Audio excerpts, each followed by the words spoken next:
It's a very good evening to you. Welcome to the West Ham Weekly on the West Ham Voice on Monday night. I hope you've all had a reasonably okay Monday. When we lose a game at the weekend, it kind of dampens things for the beginning of the week, doesn't it? And I'll talk about the game a little bit later on. There's an awful lot to talk about, especially about finances. Some stuff I find quite boring, but I guess it's rather important. So I'll talk about that later on after I've done the usual sort of roundup of all the other West Ham news. But just first, a couple of shout outs. Got to say hello to Adam from Dad's Our Podcast, who I met at the Supporters Club after the game on Saturday. Hello, mate. Thank you for saying hello, etc. And to all the other fellas that said hello to me at the Supporters Club. And yeah, I forgot to take their names down. But to all of you, especially the guy that said, I don't subscribe, but I watch you every week. So thank you for doing that as well. So thank you for coming over and saying hello. Let's go and have a quick look at your comments, because I can see there's quite a lot of them. And then I'll tell you what I'm going to do. I'm not going to look at your comments first. I'm going to go straight into the weekly roundup. So let's get that out of the way. So then we can focus on the game, and then we can also focus on finances before you all fall asleep, of course. So let's start off, of course, with the women's team. They had an exceptionally good weekend, didn't they? They won their fourth league game of the season at the weekend, beating Brighton 3-1 at home.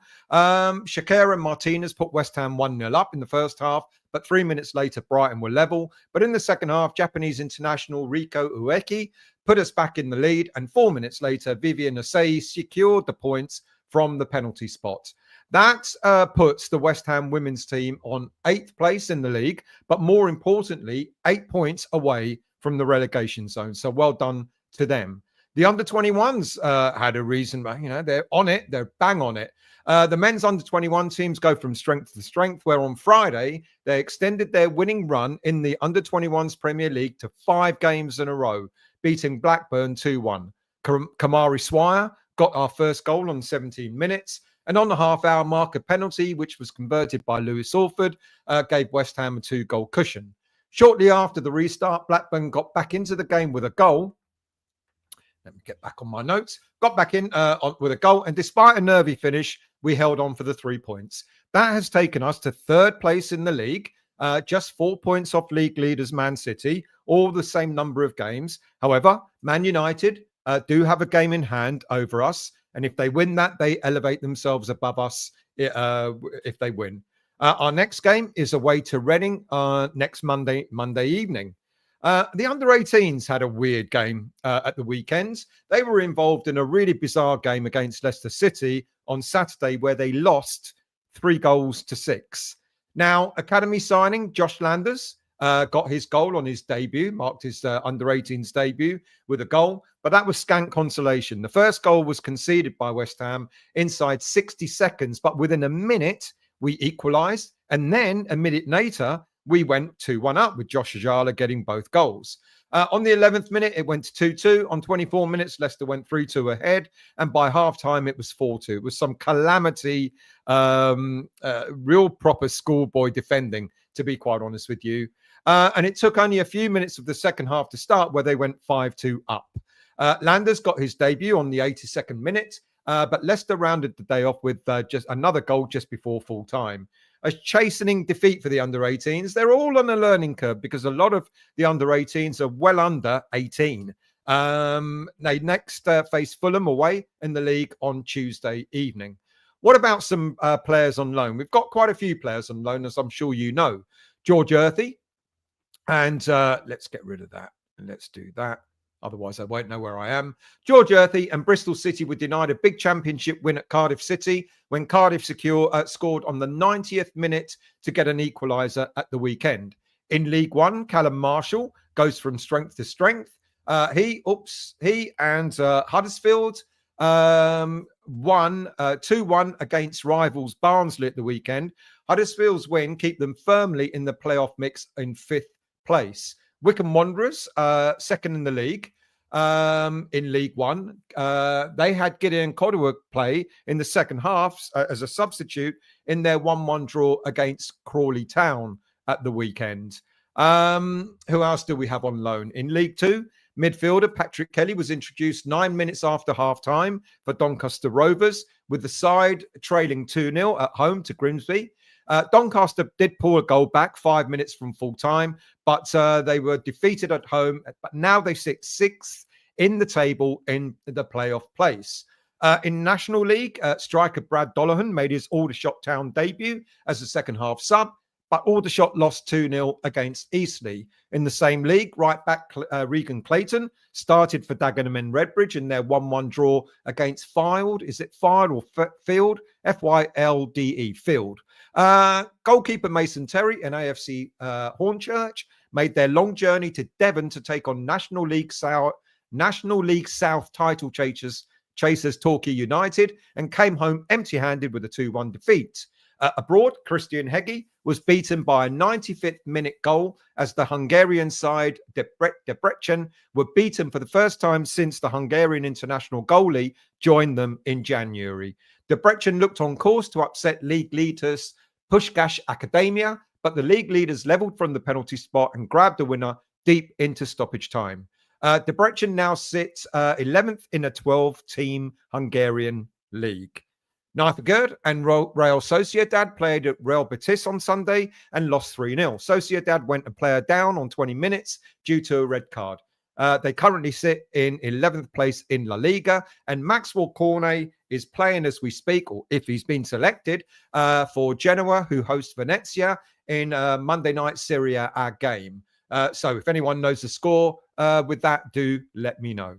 Right, let's go into your comments and see how you all are. Good evening, Toha. First tonight, I can see you're all wrong. You know, I'm surprising you all because I'm bang on time.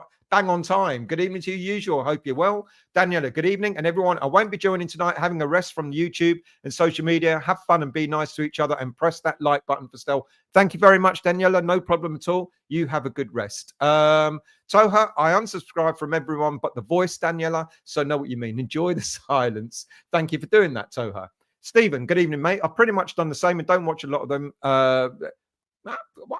Thank you. You know, I'm grateful that you do watch, but I did notice my subscribers shot down the other day, so I've obviously done something wrong, but I've got a few back. I'm not worried. Good evening to you all. Good evening to you, Anthony. I hope you're well. Good evening to you, Foxes. How are you? Who else we got here? Kent, good evening, mate. I hope you're well. Early season ticket renewals. I've got to have an incentive for people to pay early. Price reduction if it happens. Well, they did think about it, but they're not doing it now. And unfortunately, they're going to put the prices up. Kent again. Despite the manager making a few mistakes on Saturday, he needs time to revolutionise the team. I will judge the manager after the next transfer window when he's got his players that he wants in. I do agree with that. He definitely made mistakes. There's no doubt in that. But let's hope he actually puts that right in the next game against Arsenal and we'll go out and beat him, eh? Foxes, this season's write-off for me. Everton is my cup final. Just want to enjoy some football. And apart from Crystal Palace and the game against Brentford, certainly the first half against Brentford, I found the football under Graham Potter enjoyable. All right, we've only won one. But isn't that what we wanted? We wanted better football. We're getting better football. Unfortunately, we're not getting the results, though. Stephen, with all the talk of how skint West Ham is, I just hope he gets backed. Kent, he will. Look, I'm going to go through it later on. I'm not going to talk about who we might be able to buy, but I am going to talk about who we might be selling, quite possibly. You're looking at their salaries, etc., and trying to get an understanding of exactly what's going on at West Ham about being skint. Who else have we got? Good evening to you, Juha. How are you? 21.29. Well, you're almost right, Stephen.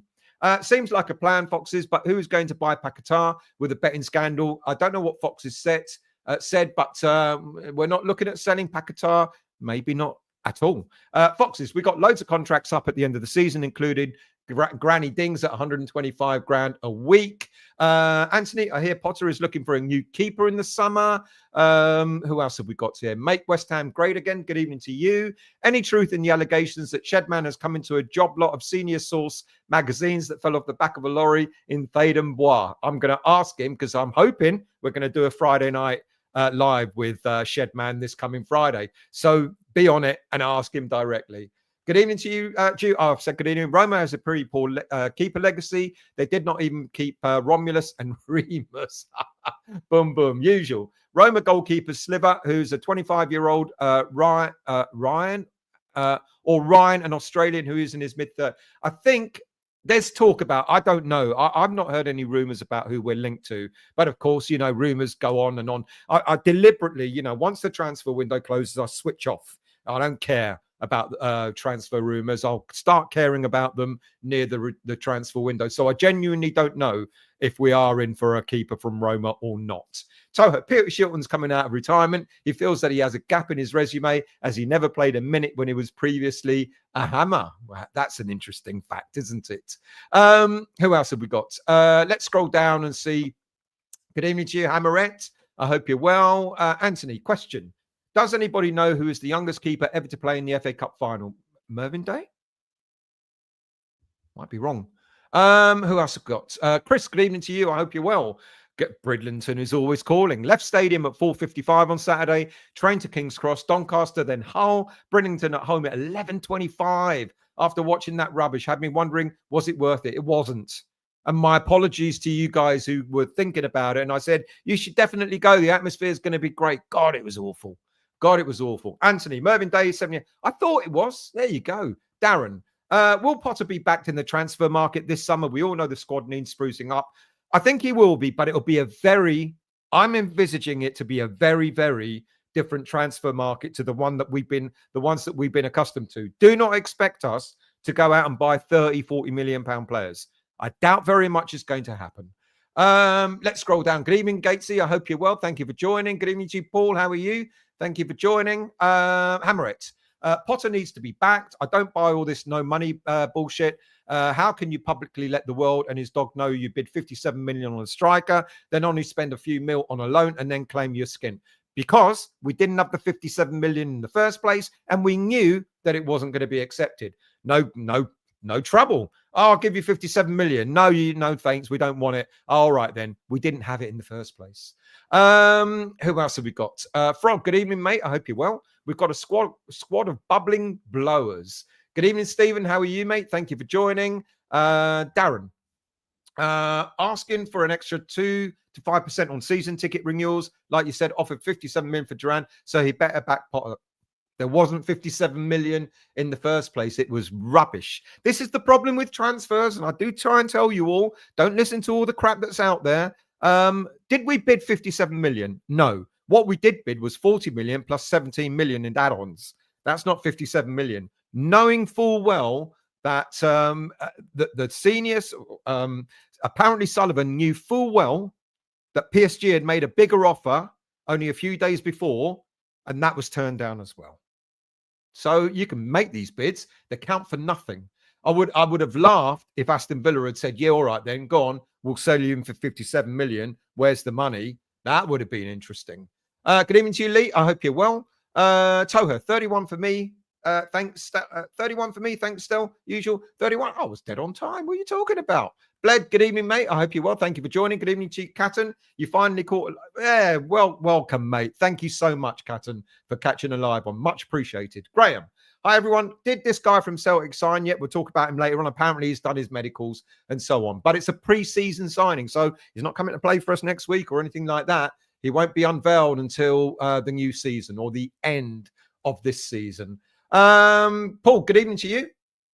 Could have, should have. Yeah, absolutely should have. Open goal, wasn't it? Josh, good evening, mate. I'm very well. I hope you are too. Got a question that's been burning in my brain. As it's my biggest gripe with the club, do you think we'll up sticks from the London Stadium? Unfortunately not. No, I don't think we will. It was pretty poor atmosphere there at the weekend. Really, really bad. But unfortunately, mate, we're stuck with it. But having said that, how many games I can tell you the number of games I've been to and away, and the atmosphere at other stadiums are not equally as bad. Chelsea was awful. Arsenal is usually awful. I'll give credit to Leicester.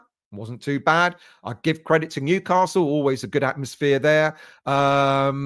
Wolves, okay. Nottingham Forest. I give credit to Nottingham Forest, but on the whole, many fans, home fans these days, Spurs, pretty quiet. It's not just us. Although it looks like it's us because the stadium, the size of it, the setup of it, etc. But there's a lot of home fans that don't make an awful lot of noise these days. Good evening to you, Stephen. I hope you're well. Steve, hope you're well. Will our luck change? Well, it's going to have to. 13 games to go, a third of the season left. Yes, I think it will. Bill, good evening, mate. I hope you're well. Cummins was having a medical. Haven't heard anything from the club. It won't be announced until it's all done. Why are the under 21 games? Why aren't all the under 21 games on? I think they are actually, Howard. I think they are showing them all. Kim Jo, and even the under 18s as well. If he doesn't have the money to run the club, tell him to F off, Kim Jo. Good evening to you. Who else have we got? Josh. I only wonder about this because I never ever heard negativity about it. My own experiences haven't been great. I doubt we can do anything for the atmosphere. We can't. Look, the irony is, I saw something on social media the other day. It was when Colombia that played Spain in a friendly at the London Stadium. The atmosphere was absolutely rocking. And I'm sure many of us have been to games at the London Stadium where the atmosphere has been rocking. Seville, Lyon at home, the Chelsea game, one of the early FA Cup games when we moved to the stadium. It can rock, but we've got to have something to be rocking about, haven't we? Richard, evening. So it's the usual post-January transfer window. We have no money. We'll save this message for the same time next year. We will have money, but maybe not in the manner that we've become accustomed to thinking that we're going to spend 30, 40, 50 million. If we do spend that much money on one player, I'll be absolutely astounded. Mr. Steady Hands, good evening to you. I hope you're well. I see the club are forever trying to sell things to us customers. The latest is the training gear, forged in iron. Utter piss take, all things considered. Hate Sullivan, Brady, get them out. Colin, good evening to you, mate. I hope you're well. Bitterly disappointed with the performance and was surprised we played so badly considering we had not played for a while and Potter had more time to work with them. It was awful, the setup and everything. I'm going to talk about the game in a moment after I've gotten through your comments. Brooke Bonds, good evening to you. I hope you're well. Let's start a GoFundMe page. Facelifts for the bints don't come cheap, Matthew, filed, as in fact, thank you for that. Just down the road from Blackpool, decent little decent little club. There you go. Howard, I feel she was appeasing her father Togs. We had a good day bonding. I don't know what it's about, but whatever it was, I hope you had fun. Neil, good evening, mate. I hope you're well. Another crap Monday done. I started to lose interest in this season some time back. Now I just want it gone. It's like being in purgatory. James, good evening, mate. I hope you're well. Good evening to you, Anthos de Ganis. Hola, gala. Old Sonny needs to sell. We need a proper spending owner. The trouble is, even if we get the richest owner in the world, they still can't spend according to PSR, SCR, and all these other things that come up. It doesn't matter how rich how personally rich the owners are. If the money's not there, the money's not there. Can we generate money in other ways? Getting other things to sort of generate money. Not advertising. What am I thinking? Sponsorship is the word I'm thinking of. Possibly, quite possibly, but we haven't got anything to sponsor, have we? Good evening, Ray. We don't own the stadium, so we can't get sponsorship for that because it won't be our money. Good evening to you, Ray. I hope you're well. Good evening to you, Ian. How are you? Matthew, good evening to you. You should learn from Sutherland about getting in early with your fan base. Mate, I was on time. Tell me I was on time. But I get what you mean. Brook Bonds. So in other words, he's telling Potter there's no money. Well, he's saying it. There's ways of getting money, isn't there? Of course, we will sell players. There will be players that have to leave. Maybe not the players that we want to leave. I don't know. You tell me when I go through them later on. There's always a way of getting money in. So all this stuff about there's no money, there will be money. Money will be generated. Neil, not as an HH, I've watched through relegation seasons where I haven't felt so glum about West Ham. Mark, we're not there yet, but we're not far away from the relegation zone, are we? Well, we are in place. We're close, but not in points. Cornet scored for Genoa, 86, 2-0. There you go. There you go. Well done, Maxwell Cornet. Andy, good evening, mate. I hope you're well. Genoa won 2-0 tonight. Came on as a sub, 70-odd minutes in, and he scored second goal. Good for him. Bruno, I hope you're well, mate. Thank you for joining. Good evening to you, Dean. How are you? Some interesting times ahead with all the news that's being put out from Sean and X. I look forward to your views, mate. Well, I'll give you what I know. I'm no expert. I can only tell you my understanding of what's going on, my limited understanding of what's going on. Hammer it. Emmy Kudus and Mavropanos should bring in some money between them to invest, plus Potts returning. I don't think we'll sell Kudus. I actually don't think we will. Colin, good evening, saying good evening to everyone. Thank you guys for giving me the score for Genoa. Early doors, good evening. How are you guys? I hope you're well. Good evening to you, Kevin. How are you, mate? I'm very well. Any news on season ticket news early and recessions? Well, the news is they were going to put them out early, but not now. They probably won't be till March. Andrew, and they'll go up. Andrew, if we get anything north of 50 mil for Kudus, we should take it. He's got an 85 million clause. If someone wants to give us 85 mil, he's theirs. Would also let Alvarez go if we get a good offer. Areola, Mavropanos, Soufal, Emerson, Rodriguez, Ings, Antonio, Ward-Prowse, Cresswell, Fabianski too. Well, there's a number of those players that are already will be out of contract at the end of the season. Mike Stravels, good evening, mate. Hope you're well. Thank you for joining me. Early doors again. Usual, thank you guys. Made it as well. Sorry, didn't read out the messages. Phil Orbit. I love how you all sort of see. I've got to try and read them before I put them out because you're talking to each other, and then I read them and I go, "What's going on here?" Andy, like this one. He scored, wasn't offside. It wasn't offside, Cornet. Neil, surely for Cornet to score, there must have been a dealer. Come on. Martin, good evening, mate. I hope you're well. Let's scroll down. Let's try and not... Dean, Josh Brownhill, Callum Wilson, and Will Hughes all become free agents in the summer. We'll just... I'll pretend I didn't even read that out. Early doors. Did Stell beat me to the show? Yes, I did. What show? Hammer it. I've had many... I had more fun playing bingo Saturday night with my mum than going to and watching any part of that match. It was dreadful. The second half was all right. I thought the second half was a vast improvement. Mind you, it couldn't have gotten any worse. Neil, can't see Potter being given a big transfer kitty. I think he will be expected to do the Brighton approach. I don't mind that. I actually don't.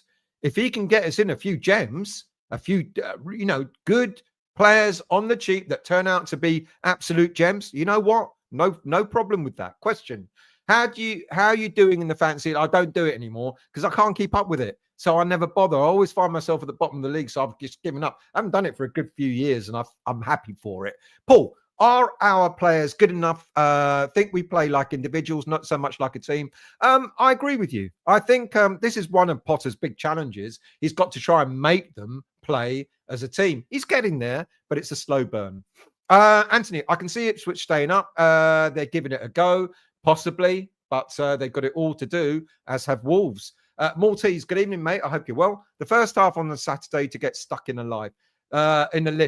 Was that to get stuck in a lift? That was the first half on a Saturday to get stuck in a lift. If you don't know, I got stuck in a lift in a game a few weeks ago. Missed the whole first half. Hammer it. We are about 40 million down in the summer with libido. Funds might be stretched, but we do have a few assets to gain from. Debbie and Mark, good evening to you. Would looking for investment in the club, selling a share of club to someone help us fund our financial woes? We've got shares for sale. No one's buying them. The Golds have had 10% of the club being on sale for over nearly 2 years now, I think. There's no buyer. And my understanding is the reason why there's no buyer is because a lot of investors don't see the point in buying a 10% share. There was a lot of talk about a year and a half ago of potentially Kretinsky and Sullivan scaling down their number of shares to owning only 25% each. Kretinsky would sell 2% of his, and Sullivan, I don't know what he's got, 27%, something like that. No, more than that, 32% or something. So he would scale down. The idea was to pull those shares together along with what the Golds had to sell, and create another 25% stake, so someone could buy in and have an equal level, equal playing field with Kretinsky and with Sullivan in terms of decision making. That was talked about quite some time ago. What's happened to that? I don't know. But yes, a long answer to a short question. If you can get another investor in, then yes, that will generate more money to be able to use in the club. Absolutely. Joe, nothing can compare to some of the great nights at Upton Park. Oh, absolutely not. Don't get me wrong. I mean, there's been some great nights. I remember standing in at Upton Park, and you felt the floor shaking beneath you. But we can, and we have had some good nights at the London Stadium, but not on a regular basis. Andrew, don't shoot me down, but I think we've made another mistake with this manager appointment. Another manager who's out of work and easy to bring in. We should have waited and brought a caretaker in. I don't know. I had the same feeling. I didn't fancy him. I quite like what he's trying to do. The fact that he's trying to get to put in players, getting the best out of players in slightly different positions, getting the best out of the players that have been off form, like Paquetá, etc. He's got to do it with Kudus now. Bringing in the academy, etc. And let's not forget, he's only got one player that's his at this moment in time, and that is Evan Ferguson on loan. So he's managing a squad of players that aren't his. And I know a lot of people are doing a comparison with what David Moyes is doing at Everton. I don't care. And I'm not looking back, and I'm not looking with envy. And good luck to David Moyes, for what he's doing. Let's see how long that lasts. He did the same with West Ham United when he came, and he galvanized us and got us going, etc. I think Potter, I wasn't sure about him, but I think Potter will come good. But we've just got to give him time. Who else have we got? Mark, watch the Everton under-18s just to see the new stadium. Very impressive. It does look good, doesn't it? Iron Disciple, it's sell time. Good evening to you. Who's going to sell what, mate? Mark. Stel, wasn't there talk of us trying to sponsor Amazon? And how much money after a potential player sales do you think Potter and Macauley will have for summer? I genuinely don't know. I've made a calculation, and I'll show you that in a little while, as to who we might be able to sell and roughly how much that might generate. That's not the be all and end all. But the Amazon thing, yes. Now, look, if Amazon are sponsoring the stadium, that's not our money. We don't own the stadium. So we'd be getting sponsorship on behalf of the LLDC or whoever it is now that runs the stadium. However, if Amazon are going to sponsor our shirts, obviously that's got to be a lucrative deal. How much? I mean, I think the current deal, Betway has got another year to go, and I think it's 20 million a year or 10 million a year. So in order for it to be really lucrative, I'm expecting, if Amazon do come on board, for it to be a much, much bigger sponsorship deal. So we'll see what happens with that. Early doors, don't forget to hit the like button, share and subscribe. Thank you very much. 223 people watching. If you're new to this channel and if you've not become a subscriber, what are you waiting for? All the content is free. Please become a subscriber. And even if you don't subscribe and you're enjoying the content, please make sure you hit the like button. Thank you for the reminder, early doors.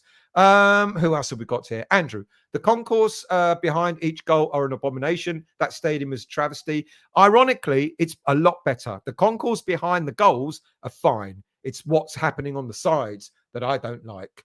Iron Disciple, sell Kudus, Mavropanos, and as much as it hurts to say, Alvarez. We'll come to those in a little while. Hammerhead, 85 million is a joke. Potter needs to find a way to free Kudus up from opposition to showcase his talent to be able to get a decent return on him.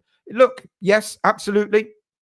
As I've said many times this season, Kudus has been found out. First season, other clubs couldn't control him, an unknown entity. This season, they've sussed him out, like you said, 2 or 3 players surrounding him. But I think Potter will get there. You've got to just give it time. Paquetá, I didn't think he was going to get anything out of him, and Paquetá's improved. Bone is always going to be good. He's gotten players playing, even the likes of Creswell when he's played in defence. So give him time. I think it will come good. Nil. So with Man City winning the first part of their case in the courts over the sponsorship rules being unenforceable, will the FA be forced to back down? Almost definitely, because the court case is going to cost them an arm and a leg, and I don't think they're up for the fight, to be quite honest with you. Matthew, keep Wan-Bissaka, Somerville, Kudus and Paquetá. Sell everyone else, including Bowen. Keep the academy lads. I don't know about selling Bowen. Andrew, Hammerett, I'm behind Potter, wanting to succeed. Now he's here, but I honestly don't think he was the right appointment. You've got to keep it. You've got to give it time. Clive, good evening, mate. I hope you're well. Please remember, thank you, to give the channel a like. How far behind am I? Not that far. I'm getting there. I'm getting there. Sean, how are you, mate? I hope you're well. From a baking hot Merida in Mexico. Mate, I hope you're having a wonderful time. I'm very, very jealous. Captain, I had a buddy place his first football wager on West Ham on Saturday. Oops, indeed. Andrew, no one is playing 85 million on Kudus' current form. Be lucky to get half that. Then he's staying, because if no one wants to cough up, he ain't going anywhere. Frog, I like all the players, but many have just haven't performed for 2 odd seasons now under Moyes, Lopetegui, and Potter. Time to move forward. Neil, 32 degrees. I was out on dog walk earlier. My runny nose froze. Paul Evans, have to keep faith with Potter. Far better man manager than the previous 2. Matthew, Kretinsky is a very rich postman. Pat, he is. It doesn't matter how rich you are as an individual. You can only spend so much money, percentage wise of what the club, earns and all that sort of stuff. But you're absolutely right. He's very rich. Paul, do you regret leaving Upton Park? I think we all regret it, but none of us could do anything about. Well, we could have done at the time, but there you go. Bill, thank you for clarifying. 38% Sullivan, 27% Kretinsky, Gold Family 25, Trip Smith, etc. Thank you for that. So the idea was, the talk was some time back, that Sullivan was scaled down, Kretinsky was scaled down, and with the 10% extra that the Gold Family had, they were going to try and sort of get it to some kind of like level playing field. It's all gone quiet though. I wonder if there would be a someone out there that could invest and buy into West Ham if they had an equal share of the club, so that they can actually make decisions. Graham, obviously, I've never been to the new ground, but is it as truly bad as I keep reading about? If so, why accept the distance from the pitch? It's not so much the distance from the pitch, which is bad, but it's the gaps between the upper tiers and the lower tiers. Massive gaps. So, it doesn't make good for, when everyone is cheering and singing, etc. It's superb, but not so great otherwise. Usual. Blackburn, Orient, Bromley on Saturday, got clever on Sunday and lumped on manure. I don't know what that was. Was that a bet? I'm guessing that was a bet. Dean, if we lose to Arsenal, I think there'll be a lot of pressure on the team getting a win against Leicester. He needs a win, that's for sure. Look, even if we beat just the 3 teams in the bottom in the bottom 3, that would be more than enough to keep us up. And I know that's a low bar, setting a low bar, but even if we just beat Leicester, Southampton, and Ipswich, we've got Wolves as well. We get points from those teams, we'll be all right. Not great, all right, but all right. Iron, it's so icy, it looks like the opening scene of The Empire Strikes Back. Delton, hi, Stel. I'm so disappointed on the team selection versus Brentford and how we played and his reluctance to change before. I had my mate Wiggy say, we should have changed it after 20 minutes. I don't think, I get that. I hear that. But at least he did make the changes. I mean, if this had been David Moyes, he'd have waited to the 85th minute, considering how bad it was. I hear you, Mark. Saudi bid 97 millions for Mitoma. Brighton rejected that. Maybe as they're targeting a top winger for the summer, they could pay release clause for Kudus. Him going to Brighton. Don't know. Stephen. Midfield needs rehaul. We need pace. Absolutely agree with that. No, don't disagree with that at all. Mike, Kudus is no spatial awareness. He's head down and charge merchant. He has become that because I think he's just trying so hard to do so good that he's trying too hard, if that makes sense. Delton, Potter, get it together quick or else we're screwed.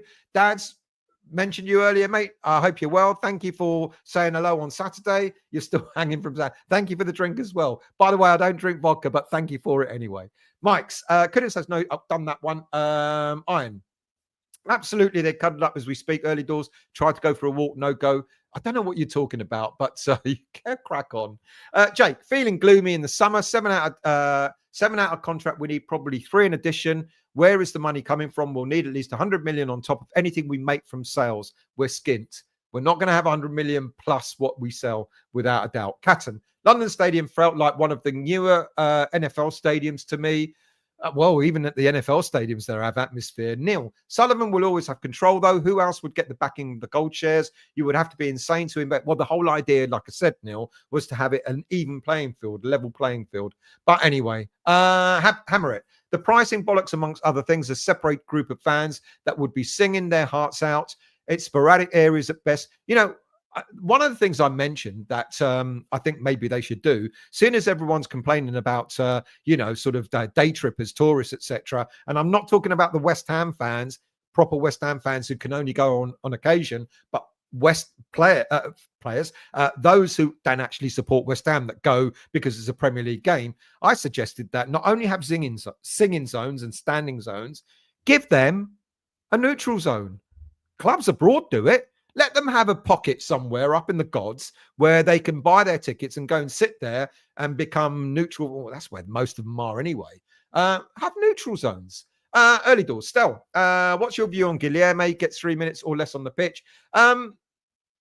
I think he's all right, but I don't think you're going to expect to see much more than 3, 5, 10 minutes in a game with him. Matthew, you don't want to be needing to be Ipswich away on the final day of the season. I think we'll be all right by then, to be quite honest with you. I think we would have done our business by then. I'd have Mavropanos Frog in the canteen, but the broken crockery bill will put the club out of business. Howard, so 25% stake in the Hammers would be about 600 mil if all the crowdfunding and your fan base still all banging a pony and you make the rest up, we could buy a stake. Yeah. Delton, any manager who sees things not go right after 25 minutes and not do anything about it, positive in that. Look, I get it. I'm not gonna throw criticism at Potter. Criticism in the sense that he picked the wrong team, picked the wrong formation, etc. But he put it right in the second half. Should he have done it sooner? Well, maybe. Kevin, hi Stel, would you like the idea of making the stadium an all-seat? Well, it is. Technically, it's an all-seater already. Dougie, good evening, mate. I hope you're well. Don't think it's just us still. Overpriced players and wages been going on for too long. Absolutely true. Neil, personally, I think looks like he's already checked out. That's quite possible as well. Andrew, Scars look Premier League ready. A real talent. Gotta hope Casey Orford, Potts and Earthy can make the jump. Could save us millions. Okay, let's go into very quickly just a roundup of the game itself, shall we? So let me just get the video so I can have a drink of water.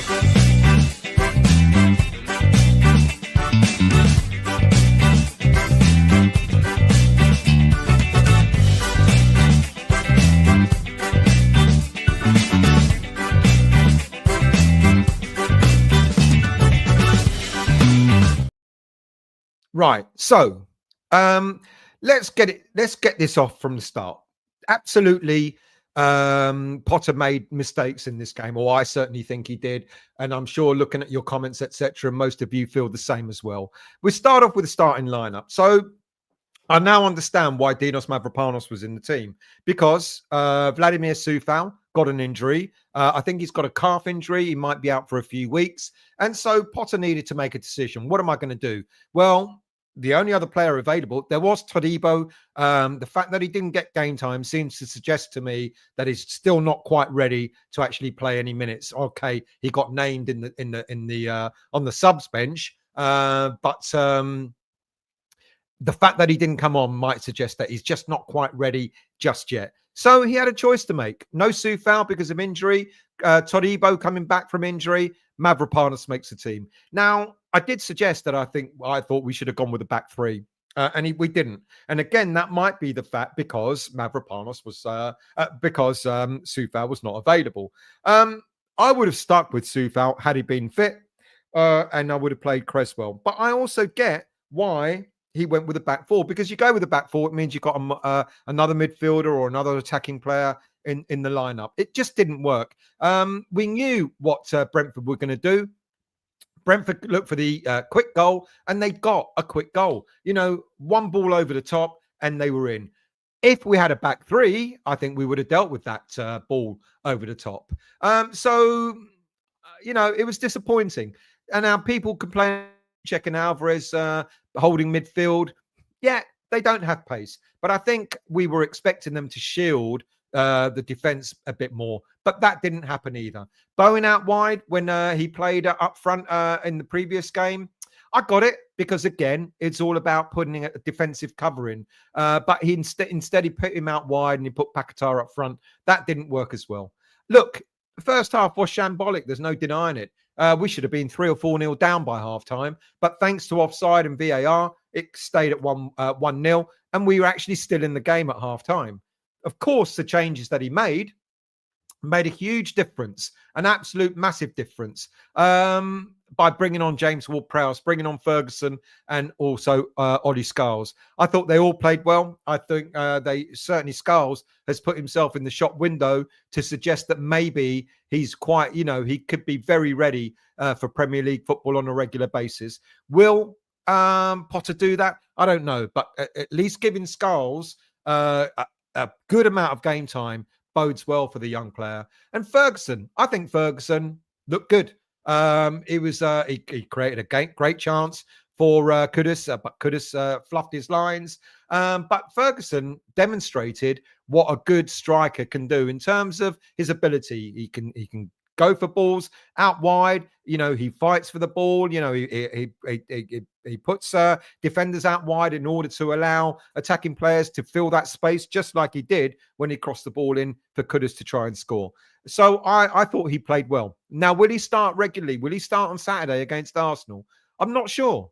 Probably not. I think we'll go with the back three again on Saturday against Arsenal. I think Potter learned his lesson, and he will look to play a back three. If Todibo's fit, I think he'll play in that game. If not, I can probably see him playing Mavropanos in that and Cresswell in that lineup. And I know you're all going to scream out, "Oh my God, what are you talking about?" But with the players that he's currently got, it's either going to be a maybe unfit Todibo, a haphazard Mavropanos alongside Kilman, or it might be a haphazard Mavropanos, Kilman, and Cresswell on the other side. Look, I said before, Kilman looks good when he's in the centre of a back three. He looks far more assured. Our defence looked far better, and I think that's what he'll do in the next game.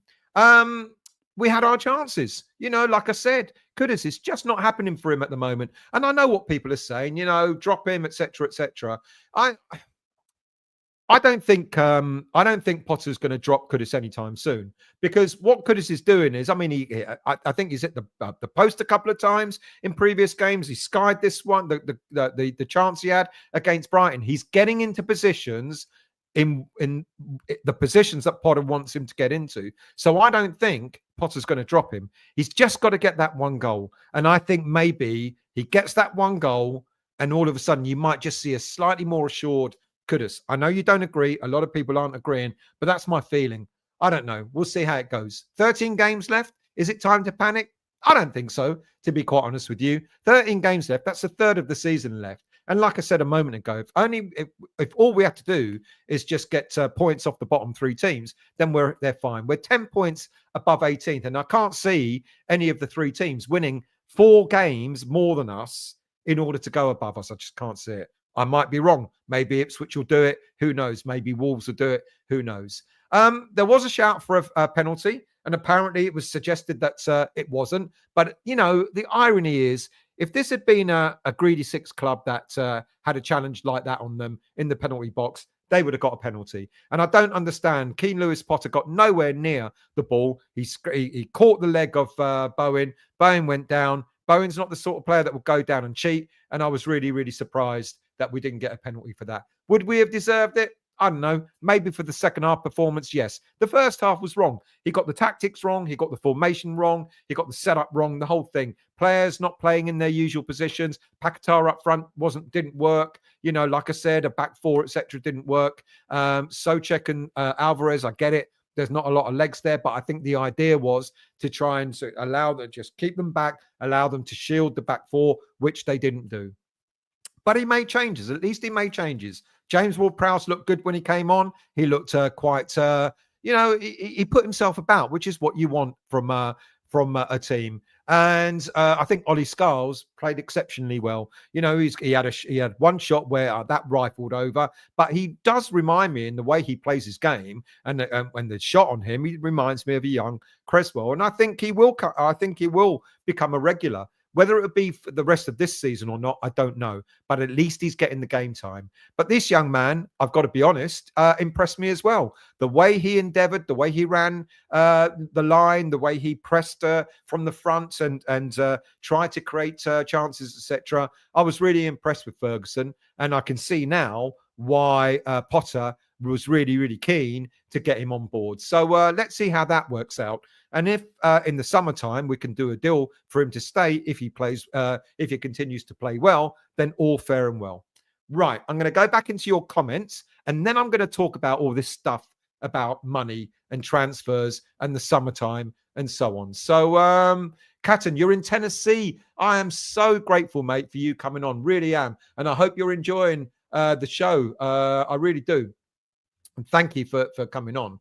Good evening to you, Mark. I hope you're well. Iron Disciple. Scars and Ferguson, if started, would have banged the goal first 5 minutes. I would have bet my life on it. You just don't know, do you? It's the way it goes. So if they start at the weekend, then let's hope they bang a goal in 5 minutes. Hammer it. Potter did pick the wrong starting 11, a back four when back three looked promising. The last two matches took too long for subs, in my opinion. Hope it was a learning curve. I hope I've explained why he went for a back four. Who else we got? Brian. Hearing all the negatives about the stadium makes it hard to make the decision to take the trip over from the US. A lot of money to spend to go to such a stadium, but I will do eventually.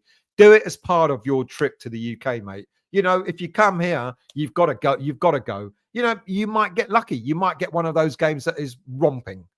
You might get one of those games that's, you know, a dead squid, but you just don't know. Iron Disciple, I think Potter will turn it. I think he will turn it around.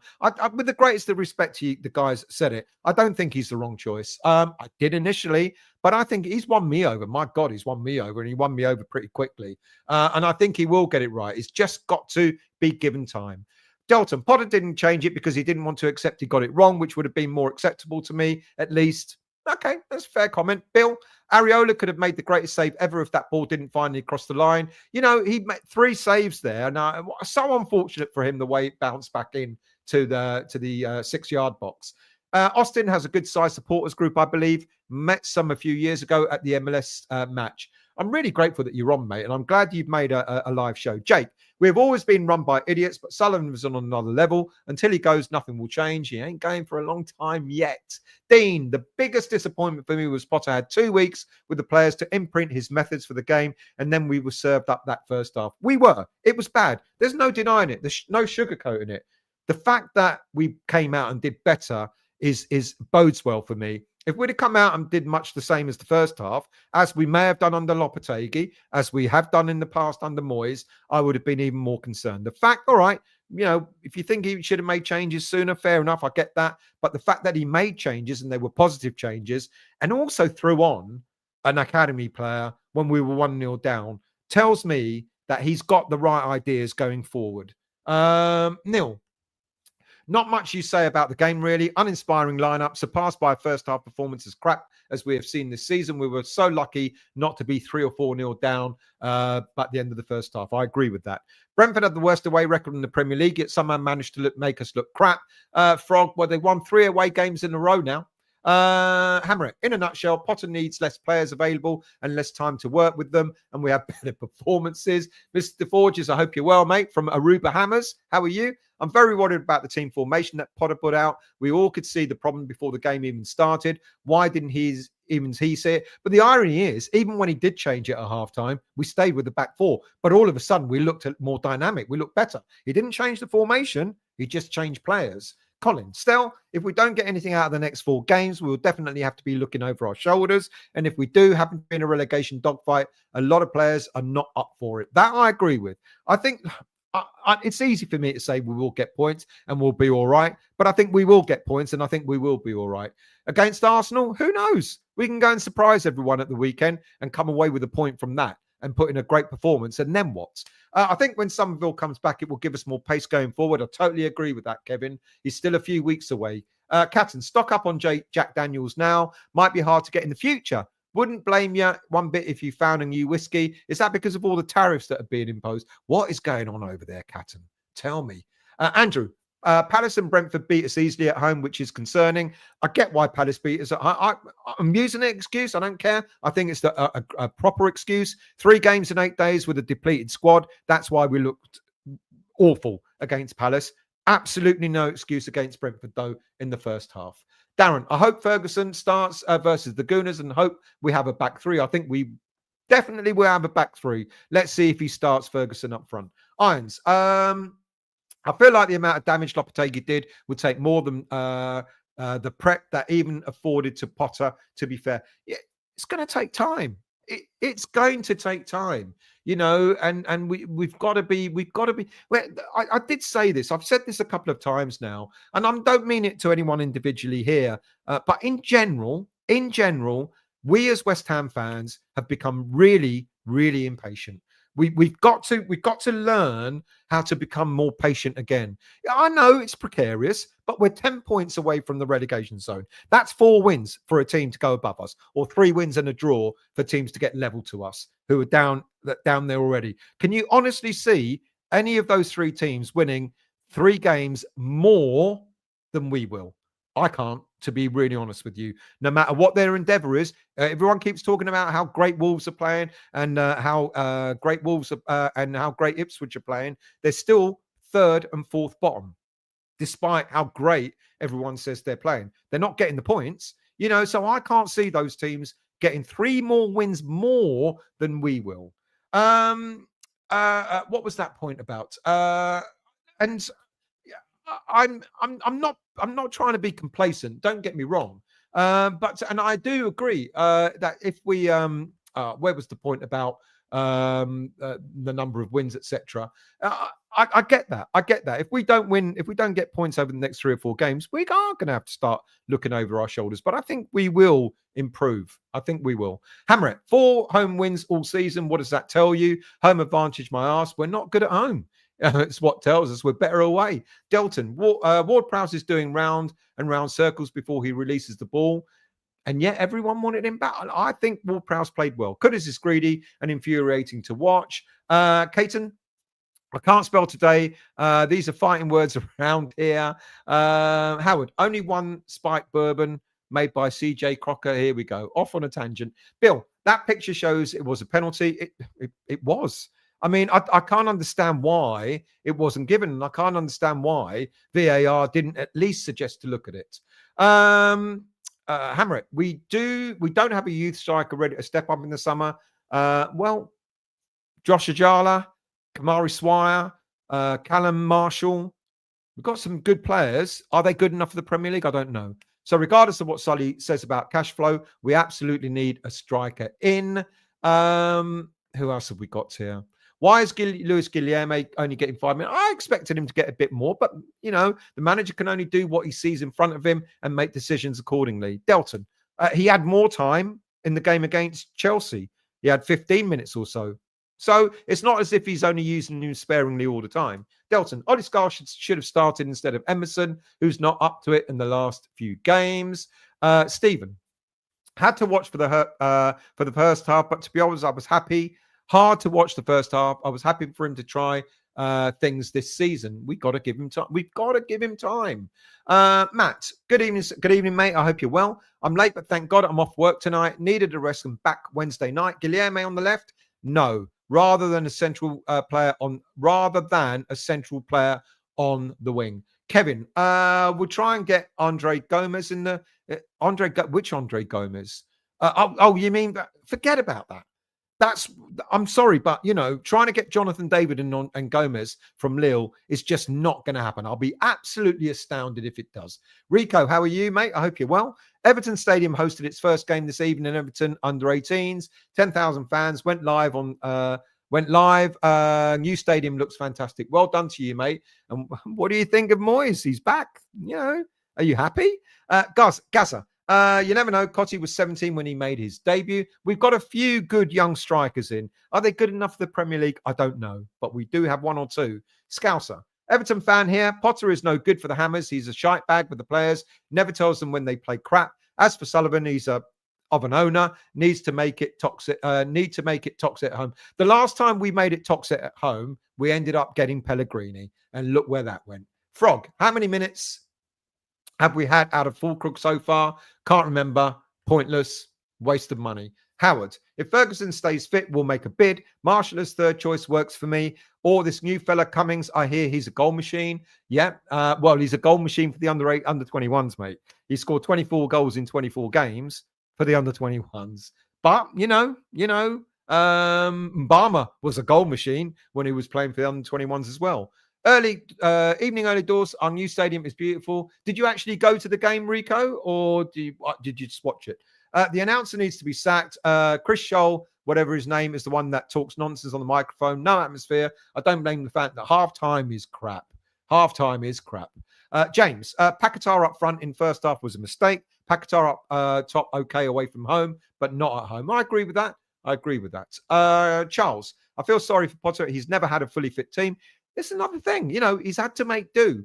Great that we had so many players back. But someone mentioned about Somerville. Somerville would make a big difference, to be quite honest with you. And we miss a player like him for his directness and his pace. Absolutely. Richard, Somerville ain't back for at least another 8 weeks. Well, that was about 2 or 3 weeks ago. So hopefully another month or so. James, we have to give Potter time and the players to change to the new style. Agreed. Neil, I think with Fulkrug's age, we may have seen the best run of the side. The older you get, the more your body breaks down. Totally agree. Jackie, Sullivan will soon be in jail. I don't understand that. I'm sure there's something going on. Early doors, totally agree on Stell. Patience is a virtue. We need to be more patient and get behind Potter. We do. We've just got to. We've got to. This thing that the one thing I don't want, another manager in after Moyes, after Lopetegui, now Potter. Are we going to start imploding again as a fan base? I really, really, really hope not. I hope we don't go down that road again. It's horrible. It's awful. The fans, taking sides against each other on social media and all that. It's awful. It's turgid. I don't like it on this channel. I try to be even. I'll give everyone a point of view. Everyone can have their say, but at least I'll get balanced views here, which I like. But when it becomes quite toxic, it just makes you not want to watch anything, not want to go to games. It's a horrible atmosphere to be part of. And I really hope that we give Potter the time he deserves in order to get it right.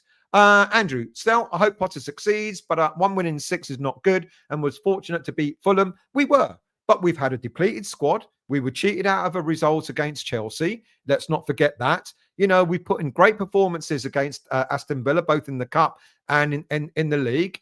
So it's not been... If we were playing really, really badly, I would agree with you. It's like Potter's a big mistake, etc. But we haven't. We've played 2 bad games in my eyes. The first half against Brentford and the game against Fulham. Sorry, the game against Crystal Palace where we lost 2-0. As I've said earlier on, the game against Crystal Palace, 3 games in 8 days, depleted squad because of injuries, tired. I got it. We had nothing left. What happened on Saturday was absolutely on Potter. Wrong choices, wrong selection, wrong formation, and all that sort of stuff. But at least the second half, was a big difference. I would have been extremely worried if we'd done exactly the same in the second half as we did in the first. Jerry, evening to you, mate. Just hope you're well. I hope you're well. Just watched the Leeds Sunderland game. Not great quality, but enjoyable. Haven't been entertained at the London Stadium for ages. Paul, good evening to you. I hope you're well. I think we should sell Kudus. We don't need him. Bowen's best positions on the right, cutting in. Also have Guilherme, take the cash and reinvest. That's a fair point. Matt, will Somerville be back for the end of February or start of March? Well, I think about another 5 weeks to go. So I'm thinking around mid-March, more or less. Who else have we got here? Obsidian. I couldn't see Everton getting 4 wins either, mate. Well, there you go. But do you see Ipswich getting 4 wins? Do you see Southampton getting 4 wins? Or do you see Leicester getting 4 wins? I genuinely can't. Cowboys and Indians, I hope you're well. Thank you for your message, by the way. Great. Get a result of the weekend against the Gooners. Well, you never know. Frog. I think most peeps are fine with Potter. It's the never-ending lack of turning up from the squad for the past 2 seasons with no end in sight, regardless of manager. Delton, it's all well and good saying to be patient, but a manager with so much Premier League experience shouldn't make such first-half mistakes and wait until the second half. He put it right. He changed it. If this had been Lopetegui, he wouldn't have changed it. If this had been Moyes, he wouldn't have changed it till the 80th minute. Dean, I get what you're saying. I don't disagree that maybe he should have changed it sooner, but at least he made the changes. On Trump, we're in a postmodernist political theory and it's terrifying. Lie becomes the truth based around the belief system rather than reality. Mate, I'm watching it from afar and it's scary. Scouser. Can't understand why the Hammers fans are pissed off with Potter. He needs time. He's shy. Is he, though? I don't think so. Matthew, thank you for joining, by the way. This was always going to be a transitional season. Even before Lopetegui or Potter walked in the door, 14th or above was going to be a bonus. Who else have we got? Jerry. I've heard so many people criticizing Potter. We're in a results business. We're not getting them. He needs time, but no repeats of the first half on Saturday. Tell me, apart from the Crystal Palace game, if it's been shit since he's joined. The 2 Aston Villa games, the game against Chelsea, the game against Fulham, all right, we might have been lucky, but we still got the result. So of all the games, apart from Crystal Palace, which I've explained because of depleted squad and tiredness, and the first half against Brentford at the weekend, tell me if another game under Potter has been shit, because I guarantee you I haven't seen shit football apart from those 1.5 games. Andrew, I would have loved Thomas Frank at West Ham. I think he'd been fantastic here. Who else have we got? English Yardie, good evening, mate. I hope you're well. Still, we have 13 matches to get 10 points. Hopefully that's enough points for the season. If Potters cannot get 10 points with the players we have, it's a concern. I agree. Absolutely agree. Cockney Buccaneer. We gave Moyes 4 years and he left us in a mess. Potter has a big job to do. Be pleased if he keeps up. Spot on. 4 years and he walked away, leaving the squad completely ruined. You know, the oldest squad in the league, all that money he spent what, 250 million pounds on transfers throughout his tenure at the club. Grateful, absolutely grateful for what he did, taking us to Europe, winning a trophy and all that sort of stuff. I had the best time of my life, following West Ham around Europe and so on. But at the end, after 4 years, his tenure there, he left an old squad, a ruined squad, and you got to pick up the pieces. Now, I think we messed up. We patting ourselves on the back last summer about a great transfer window, and it's materialized not to be as such. And Potter's been in 6 games, and already people are losing their patience. I don't get that. I'm sorry, people, but I don't get that. He's got to be given time. Iron. Moyes, the good old days of guarding the parking lot. He's doing well at Everton. I'm really pleased for Everton fans because I don't think a lot of Everton fans wanted him back. Paul, we're always poor after a break. Don't know why. That is the West Ham way. You're absolutely right. Delton, modern day managers must accept there will be injuries and prepare to make good balance. We had about 7 players out injured. All our front line out. Fulkrug, Antonio, Bowen, and then some of it. I mean, yes, you've got to make allowances for injuries. Absolutely. Which is why he's brought in the academy players, in order to try and compensate. And fair play to him for having done that. English Yardie. Potter going in the summer will need to overhaul this squad. At least 10 new players will be needed. He has a job on his hands and dealing with Sullivan won't be easy. I'm going to come to that in a moment about next season. Matthew, we had 18 months sleepwalker towards this situation. People need to wake up to think that this is on Potter. I agree. Gary from Portugal, hello, mate. Agree still, that performance overall has been okay, although 1.5 matches has been substandard. Yeah, Bill, if Fulkrug didn't get injured on international duty, he'd start banging goals in as he did in Germany. Different story. That injury could have happened to any player. Yeah, age was an issue, but who knew injured? Who knew injured? We knew about his injury record before we bought him. Mark, Estelle, can we get a score prediction for Arsenal West Ham? I'm going to go bold and ambitious, say 3-2 West Ham win. I'm going to go for a 2-2 draw. Matthew, and we're going to get a disallowed goal, which would have won 3-2. And then it'll be controversial, and we knew it should have stayed in, but because it's VAR and it's Arsenal, it will be disallowed. Matthew, if Fulkrug hadn't got injured and was banging in the goals, we'd all be singing Loppy's praises. True. Very true. Gary, agree that we had enough time in the second half to get the equaliser. He made the required changes. Andrew, when Moyes plays any of these so-called big 6, he goes into coward mode. He brings a knife to a gunfight. And yet, what has Potter done? He's taken the game to Chelsea, etc. And I'm expecting him to take the game to Arsenal on Saturday as well. Hammerett, we do seem like a half-game side, though. No. Under Lopetegui, yes. Under Moyes, yes. Once under Potter. But the rest of these games, apart from the Crystal Palace games, I've enjoyed it. It's been nail-biting, and I've enjoyed every minute of the games under Potter, apart from Palace and apart from the first half on Saturday. Warren, Pac-Man, Mo, Suchek, Emerson Alvarez, Fulcrook all need to go. Free up cash to rebuild. None of those players give 100% each week. Potter has proven he can build a squad. That's a good point. Where am I?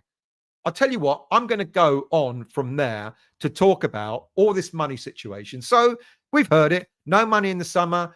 Suggested there's going to be losses of 60 to 80 million this season because of league position and not being in Europe, and predicted 60 to 80 million losses again next year as well. But these are all predictions, of course. They're not actuals. They're just predictions.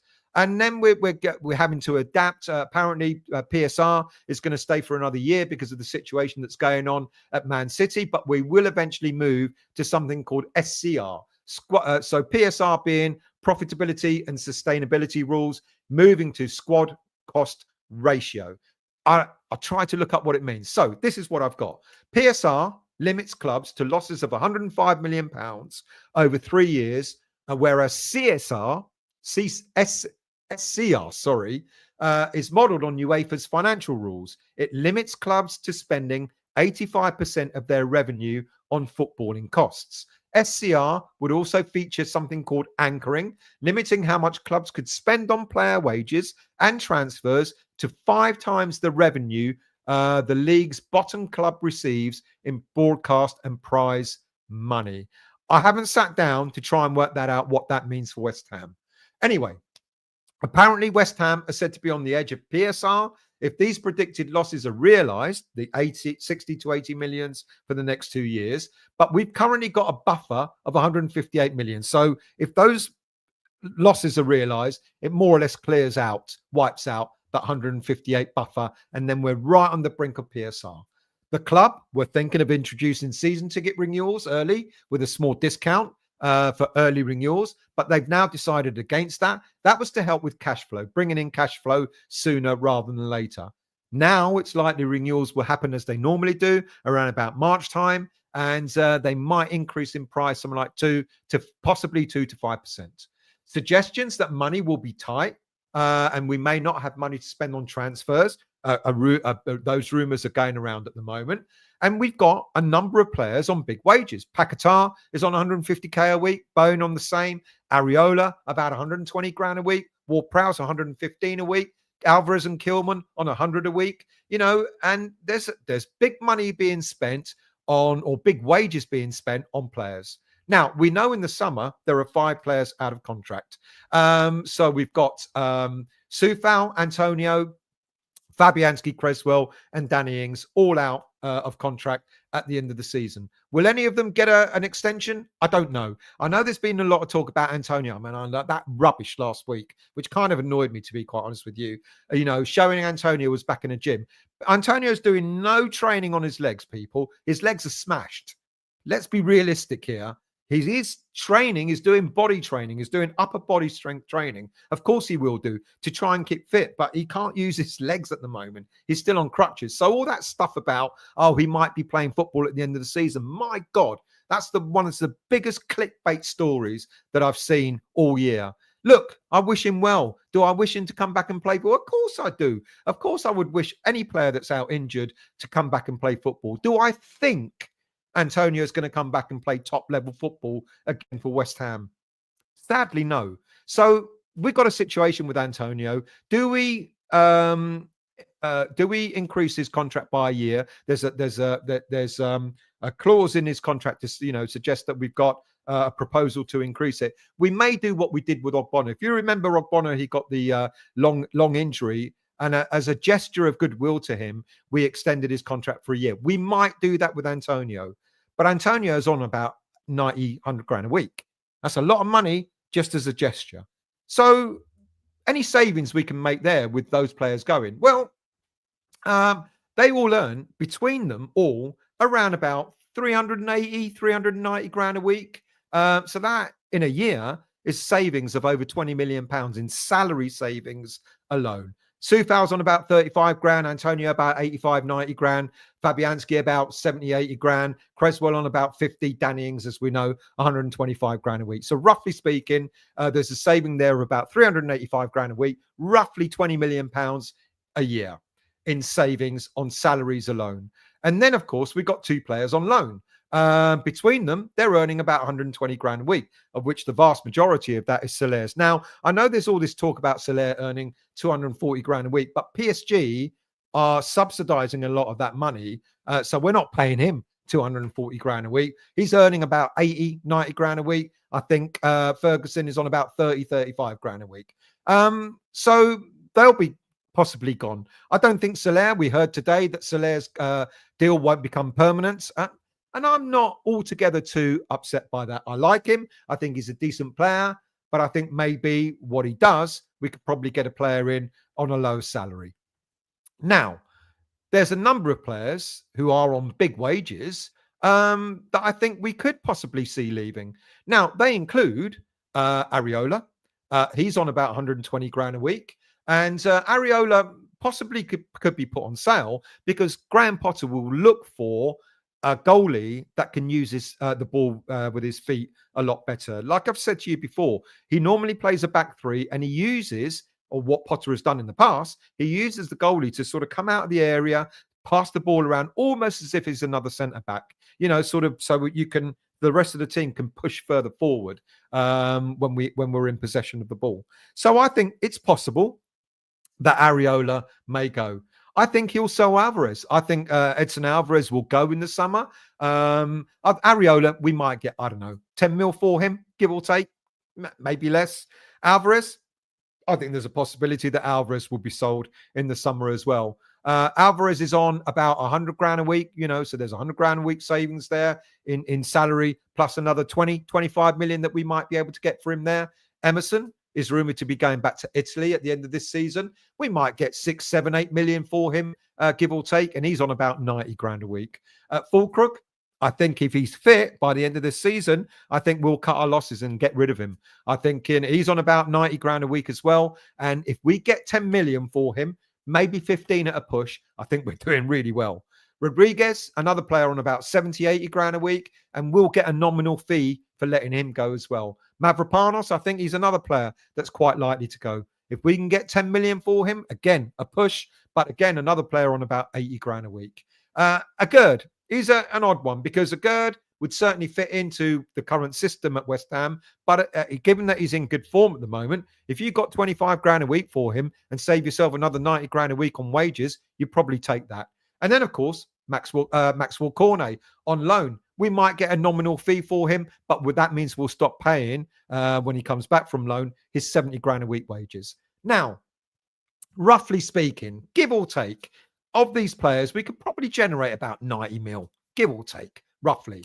But then all their salaries put together, roughly about 500, 550 grand a week, which is nearly another 29 million pounds a year in savings. So all of a sudden, you're starting to see 20 million pounds saved from players that are out of contract, plus another 29 million pounds for this bunch of players that we might sell, plus saving the wages of the players that are currently on loan to us, plus another 90 million pound that we might be able to generate in sales. All of a sudden, you're looking at what? Let me quickly work that out. 90, 120, 100, 140 million pounds. Now, all right, you're all going to say, well, hang on a minute.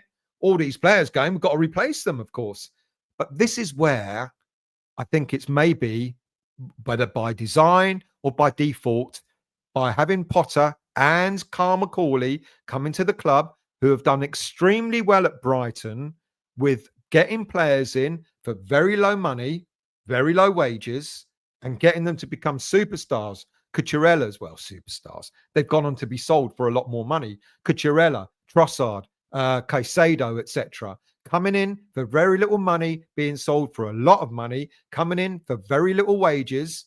That could be the saving grace for West Ham. So if we end up with about 140 million pounds in the bank because of saved wages and because of player sales, etc., that could be a good starting point. Now, some people have mentioned, what about some of the academy players? Absolutely. And we've heard Daniel Cummings has done his medical coming in from Celtic. He will be available to us at the end of the season. So he's available. I think Freddie Potts will definitely make the senior squad, maybe not necessarily a regular starter, but he'll definitely make the senior squad in the new season. I think Ollie Scholes has proven to everybody that he's ready. So, all right. So you've gotten rid of, or gotten rid of 1, 2, 3, 4, 5, 6, 7, 8, 9, 10, 11, 12. About 14 players would have gone, roughly, if all of them go. If we don't give contracts to any of the players who are out of contract, I think we'll go in if Ferguson does well and we'll try and keep him. I don't think we'll keep Soler. Will we keep any of these guys? Cornet, Mavropanos, Fulkrug, etc.? Possibly not. The only player maybe that we might want to keep, maybe Alvarez, a good, maybe. And maybe Emerson, again, a big maybe. So 14 players going means we've got to fill those places. Now, there are the three that I've said, Cummings, Potts, and Ollie Scholes. So you're down to needing 11. You're going to look at your squad, your academy players, and you're going to ask yourself, what about some of the others? We've got other players out on loan. Callum Marshall could be a good backup striker. I like Kodawa. He's not getting a lot of regular game time, but there's also George Earthy out on loan. Could again become part of the squad. You've got players out on loan that you could look at and go, they've done well. Maybe as squad players, they might do. We've still got Lewis Orford. We've got Caelan Casey. We've got a number of players. And I'm not talking about filling the senior squad out with academy players, but even if you've got maybe 4 players from the academy, 4 or 5 players from the academy, that starts to make it easier in terms of what you need to get in the transfer window. So let's say, for argument's sake, 14 players gone, for argument's sake. Let's say out of those 14, we can replace with, say, 4 academy players. Then you're looking at about 10 players. But we're not, in this summer transfer window, going to go out and buy ourselves a 30, 40 million pound player. Now, with 140 million pounds, you should be able to get, I think Caicedo cost 5 mil or something ridiculously low. I think Cucurella cost something ridiculously low. We didn't pay, Brighton didn't pay a lot of money for these players when they first came in. So if you can get yourself, 6, 7 players with 140 million pounds on much lower wages, all of a sudden you're beginning to look like building a new squad, a younger squad, a squad that's not going to cost so much money in terms of salaries, etc. So there's a way forward. Yes, it's another rebuild, but this time a rebuild very, very different to all the rebuilds that we've had over the past few years. You go back to the Pellegrini time, 100 million pounds spent on transfers, and we were cock a hoop, 40 million pound on Anderson and 30 million on another player and all that sort of stuff. That ain't going to happen again. And then you looked at the way Moyes spent money like it was going out of fashion and buying players, and then a season later just like getting rid of them. Scamacca, for all the money that we spent and then getting rid of him. Haller, when he came back, 45 million we spent on Haller, sold him for 20 because David Moyes didn't fancy him, didn't think he was the right player for us, etc. All that money wasted over those years. We're not going down that road again. Lopetegui did it again in the summer where we went out and spent big money on players. That's not going to happen. I think, if anything, we've got to prepare ourselves that we're not going out to get a big money player in. If you look at the players I've suggested that we might sell, there's no Kudus there, there's no Paquetá there. We could possibly keep those players, but Cornet's surplus. Mavropanos, we know, is not good enough for the Premier League. Fulkrug, too injury prone. Emerson, coming probably to the end of his, what is he, 33 now, etc. Going back to Italy might suit him. Areola, I like Areola, but I get it. If Potter wants a goalkeeper that's better with his feet, yeah. Alvarez, I think Alvarez will be chomping at the bit to go, to be quite honest with you. And Agurd, it's a 50-50 on Agurd. He's playing really well, but he might want to stay in Spain. So, they're likely to go. But that means you keep in your Bowens, you keep in the Paquetás. And I know a lot of people say, get rid of Kudus, get rid of Paquetá. I don't know, to be quite honest with you. I think it might not be a bad idea to keep them. Older players, experienced players, skillful players, and then you bring youth with them. You've got Guilherme in as well, and bring in Daniel Cummings in, bring in Scholes in on a regular basis, Freddie Potts, etc. To add to that, bringing in players from abroad. Macauley has got a very good eye for bringing in talent. This is the sort of thing that we hoped Steidem was going to do, bringing in talent at a very low price, etc. They also do go for experienced players who can offer something, who are coming to the end of their careers, and they may go out and buy 1 or 2 players like that. Someone just mentioned earlier on about Callum Wilson and all that sort of stuff. I hate it, But it could happen that they'll go out and look for players who are at the end of their careers. And when you look at the players that are out of contract, of all those players that I think that might just be kept on, if we sell Areola, we might say to Fabianski, another season as a backup. Do you want it? If no, he's gone. Creswell, another season as a backup, whilst Ollie Scarles is playing on a regular basis. Yes or no? He might say yes. He might offer that to Soufal as well. I think Soufal will want to play regular football and he'll go. We won't offer an extension to Danny Ings. I doubt very much we'll offer an extension to Antonio, but maybe Fabianski, if he's happy to be backup, maybe. Maybe Creswell, if he's happy to be a backup, again, maybe. So out of the 14 players predicted to maybe go, we might keep one or two of those experienced players back as well in order to make sure that there's a squad there. So 4 players from the academy, a couple of players who are out of contract maybe. All of a sudden you're down to, you got 6 of the 14 back. And then you've only got to get 8 players. 8 players on 140 million pounds that we can generate in player sales and salary wages, going out and getting our gems for 20 million, 15 million, 25 million at a push, all of a sudden is very doable. I'm exhausted. What comments have you got? I bet you've got loads. Iron Disciple. I think the game of two halves aspect is based on the reason why I think Ferguson and Scarles start. As soon as youth is integrated, the elder statement play livelier as well. We would have won. Good point. I accept that. Anthos. I'm spilling all my water. Moyes did the same with us. Wheels come off. Same as who's doing the same though? Honestly, I don't think Potter's doing the same. I really don't. Paul, what is Torino's injury? It seems very odd to me. Torino's injury? I don't understand, mate. You're gonna have to explain. Sorry. Andrew, the COVID season under Moyes was very good. When Lingard went back to Man U, the wheels came off. Delton. Potter is an okay manager, but hopefully he listens to your show, gets angry, and it shows on the pitch. Choir boy looks hopefully will be transformed. Jerry, I agree, Stel. I think Potter will come good, albeit I think it will be a long road. Moyes wouldn't have given the youngsters a chance, and they're potentially our future. Clive, what exactly is it people want? 150 managers until we find one that everyone likes. Potter is working with Moyes and Lopetegui players. Soon as he puts his stamp on personnel, we will see a difference. I agree with that. Hammerett, Ferguson and Scarles starting would be a huge boost, and it's quite possible. It's quite possible. But if we get stuff 4-0, don't go criticising Potter and criticising Scarles for not picking up his players and stuff like that. Matthew, we'll beat us 3-1. It's in the tea leaves. Colin, I will say we will win 1-2 against Arsenal. I wish I was that. 2-1 to West Ham, 4-1 to Arsenal. There you go, realism. Delton, forget Moyes and Lopo. They're past. It's about now and tomorrow, what mentality we develop. I totally agree. But he is dealing with the legacy of Moyes and Lopetegui. He's got Moyes and Lopetegui players he's currently managing.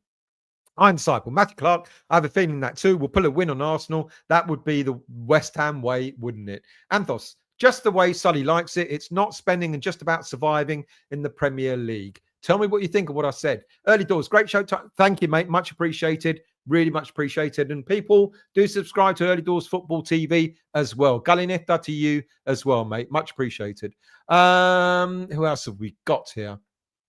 Andrew, West Ham. We have to stop giving early soft goals. It's killed 10 early goals this season. And we knew what Brentford were going to do. We knew it. We all said it. Make sure they don't give them an early goal. Frederick, a bit early for that, Potter out, but good evening to you as well. What is Tadebo's injury? It was a calf, or was it a groin? I think it was a calf injury. I think. I'll double check. Nil. I think we might get a 1-1 against the Gooners. It would be great to piss off what the whining Spanish Thunderbirds knob on the touchline. Another excuse to cry. Iron Disciple. I would weep tears of joy. Excuse me. If Antonio returned and played a game, I would too. I'll be extremely surprised. Hammerett, I've done my bit for the team though. Thrown back the lucky socks away. Got a new pair. Lucky socks. I have a ritual. I always try and wear something that I haven't worn before, thinking that might bring me luck. I've run out of underpants to wear. Ray, we're too slow, if not static. Maybe we should be sponsored by Madam Two Swords. Who else have got? A pass on Soler for me as well. Souček is an off the bench player. Epic Soler is slow. Soler is an off the bench player as well to me. Yeah, I like him, but he hasn't set the world alight, to be quite honest with you. Darren, do you think we will sell a Gerd? If so, how much will we get? Well, he's having a great season. He's still got a couple of years left on his contract. I think I said, we could ask for 25 mil for him. Delton, hopefully we can sell Emerson, Souček, Soufal. I haven't put Souček in there either. Potter likes him. He likes the experienced player. So I don't think he will sell Souček. Soufal, out of contract, possibly Kudos. I doubt he will. Ward-Prowse, Soler, Mavropanos, Kilman, Alvarez, and Rodriguez. Monaco were offering 40 million for Alvarez in January. We'll take that, wouldn't you? You'd absolutely would take that. 30 million for a Gerd, I reckon. I don't want to sell Alvarez. We need a moody bastard with some balls in midfield. Imagine him with a decent box-to-box midfielder. All of a sudden, you see a very different player. Kevin, I would like the idea of getting Keller in from Liverpool, and I'm sure half the Premier League teams are thinking just the same way, mate. Very good keeper. Iron, is this going to take a 2-year window transfer before this happens? No, I was talking about this summer coming. All those stats I gave you, all those amounts, values, are what could happen this summer. Hammer it. Emerson has dropped right off. Soler is not good enough for his wage bill in the summer. Mavropanos needs to go. Leon, who is to for the failure of summer? Who is to blame for the failure of last summer's transfer window? You take your pick. Sullivan's involved. Stjarden was involved. Lopetegui was involved. All three of them. Frog, Alvarez needs a cuddle and he can show off his yellow card collection. Colin, still I can see at least 5 academy players, maybe more coming into the squad. Not maybe more. 5 would. It could be only 3, but any more than that, and then you're going to start being a bit worried about having too many. Great if they're all up for it, of course. Neil, I think progress will be slow. So much still to do from where we are now. Anywhere in the top 10 would be progress to me. I do think as a sub, Mavropanos could be okay. If we need someone on for 5 minutes or so when we are 4-0 up. Montana, good evening, mate. I hope you're well. We're in a massive danger if Sully is in charge of transfers. I think, from what I understand, Potter put his foot down on certain transfer suggestions. Andre Silva is the player that I think we were trying to get in as a backup striker, and Potter said no. And I think if Potter and Macauley can demonstrate to Sullivan that we can get decent players in for good money, decent money, I think he'll allow them to do it. Omawale, good evening to you. Give Guilherme a chance, get rid of Mavropanos and keep Alvarez. I think Guilherme will get his chance. Maybe not a half hour like Scarles is getting, etc., but I think he will. I'm Disciple. I'm willing to bet we would see sparks with Guilherme playing. I like him. I certainly like what he did at Chelsea. Scott, Mavropanos is a low block defender. He's no good when we play a high line. Frog, Mavro's worth at least a family bag of snack right cheese and onion crisps. Good evening, James. I hope you're well, mate. Thank you for joining. Darren, young players are hungry. How far behind am I? Not bad, actually. Young players are hungry. Their egos haven't grown. So hoping Potter and Macauley can repeat what they did at Brighton. Tell me, what did you think of the values I suggested, of the money that we might get, the money that we might save? Do you think that's way off target? Do you think that's maybe reasonable? What about some of the players that I've suggested that we might keep or sell? Andrew, Salthouse and Siltman have too much influence on Sullivan with transfers. I agree. Paul, don't get it with Guilherme. Get him on the pitch. Well, he did 15 minutes against Chelsea and he looked good. All right, not enough time against Brentford, but I think he'll continue when it's the right, when Potter thinks it's right, he'll get game time. Mavropanos reminds me of Gary Breen, waste of space. We've had some dross. What about bigger tits at the back? English Yardy. Potter to me needs young players who are eager to learn and who he can mold to the players he needs for his system. I agree with that. Statue Panos is the thinker. What he thinks about ain't the game. I want Adiel. We've got some very good youngsters, haven't we? Got some very good youngsters in the under 21s at the moment.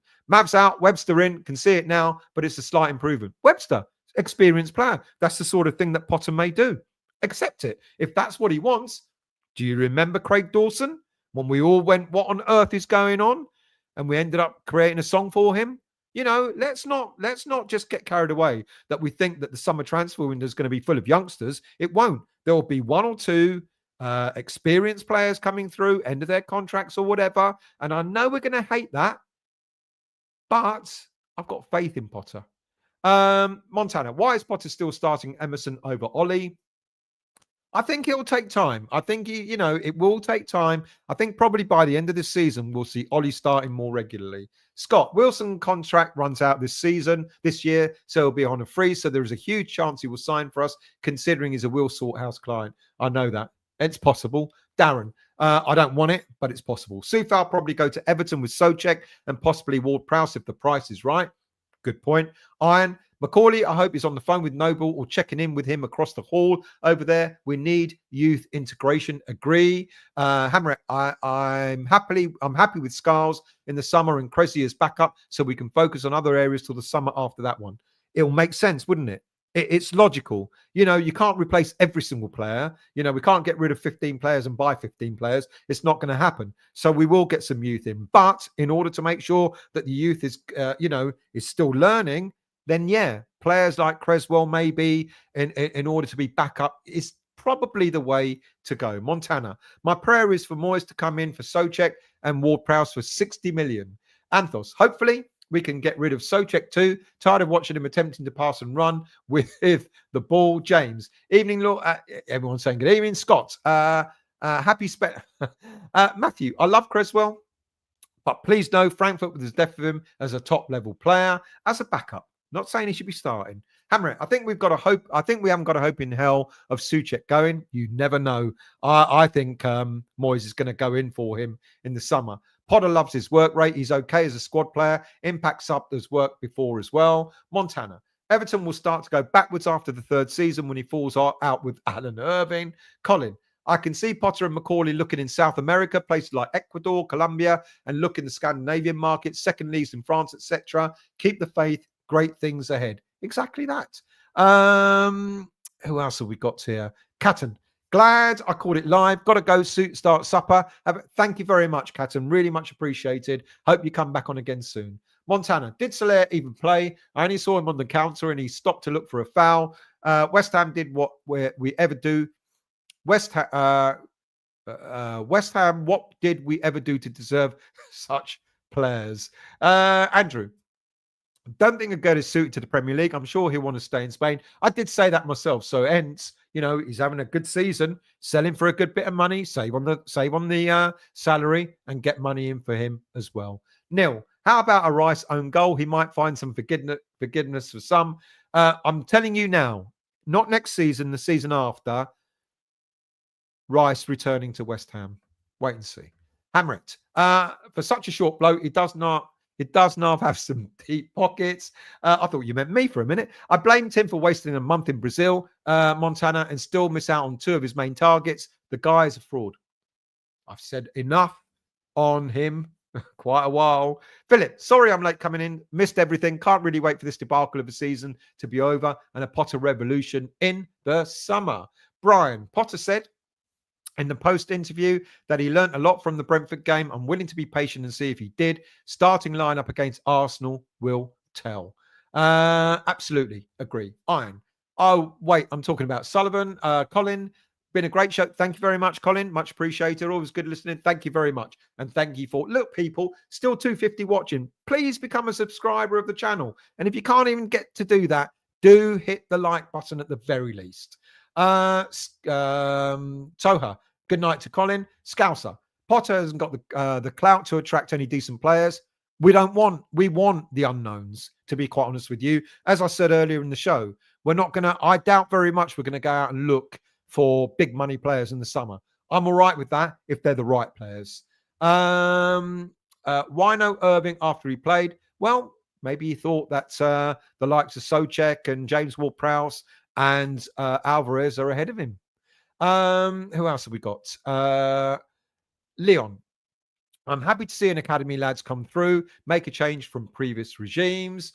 Montana, I really feel indifferent to our form style. Can you do some research as to how much input did Macauley and Potter have in his Brighton teams? I can tell you now, Macauley was the main brains behind the signings. He was the one that went out looking for the likes. He is accredited for getting the likes of Cucurella and Caicedo and Trossard and all those players that have come in. He was the brains behind that. So that's why I'm quite, fingers crossed. But then I did say the same thing about Steiden, and look where that went. Hamret, can we just take a second to quickly like the chat? Thank you very much. Shah, appreciation for Gracious. Thank you very much. My appreciation for you guys watching. Iron. Oh, goodness me. It would be music to my ears hearing Souček moving on, especially with Moyes. Don't be surprised if he's still there. Mr. Bailey, Rice back to West Ham. Don't want him personally. I'll take him back.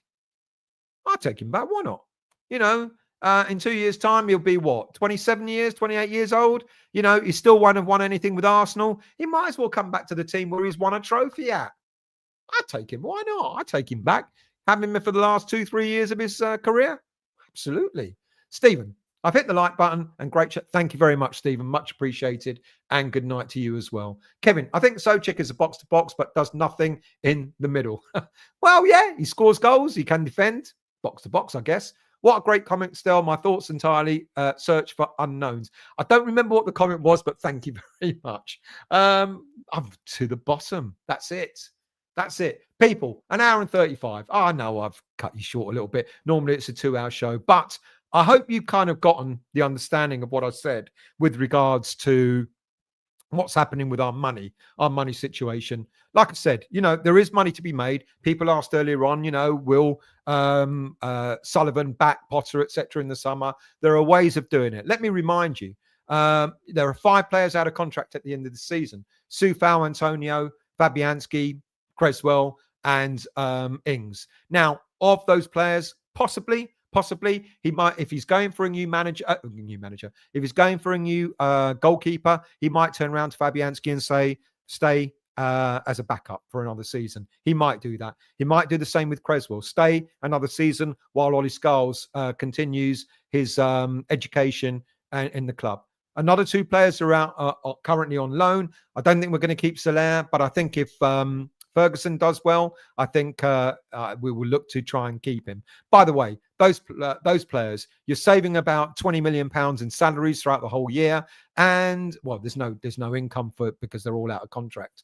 So these players, another 80 grand a week saved on Soler's salary, and then these are the players that could be sold. They're surplus to requirements in many ways, like Cornet. Mavropanos is not good enough for the Premier League. Fulkrug, too injury prone. Emerson coming to the end of his career. I think Areola, because maybe Potter might be looking for a different type of goalie. It could be that Areola goes. Alvarez, I think we will sell him. And then Agurd might stay, but if we can get the right money for him, he could go as well. I've suggested the money that we're spending on their salaries in a year is another £29 million a year. We could generate maybe around £90 million, give or take, in those player sales. So 90 plus another 29 million. That's 129 million pounds.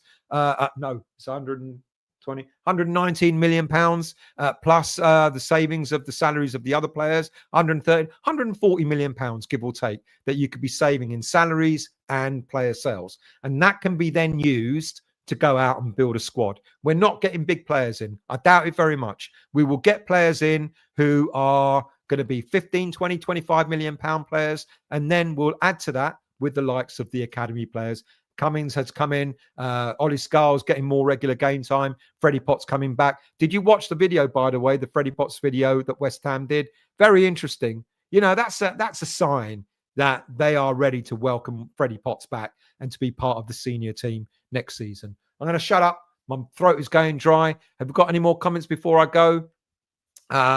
Rice to come back and win the league, then Champions League, really piss off the arse, Howard. Neil, Hamret, Moyes willing to pay big for McThuggery and McDyer. Souček would be cheap. Thank you very much, Andrew. Much appreciated. Hamret, great content. Thank you very much, Hamret. Much appreciated. Howard, thank you, mate. Take him back to clean the changing rooms. Yes, please hit that like button. Thank you, Martin. Right, people. Have a wonderful week. I will be back during the week. I'm sure there are other topics that are worth talking about. So when I've got the time, I'll put the shows together and bring you those. But in the meantime, have a great week, and I'll see you all very soon.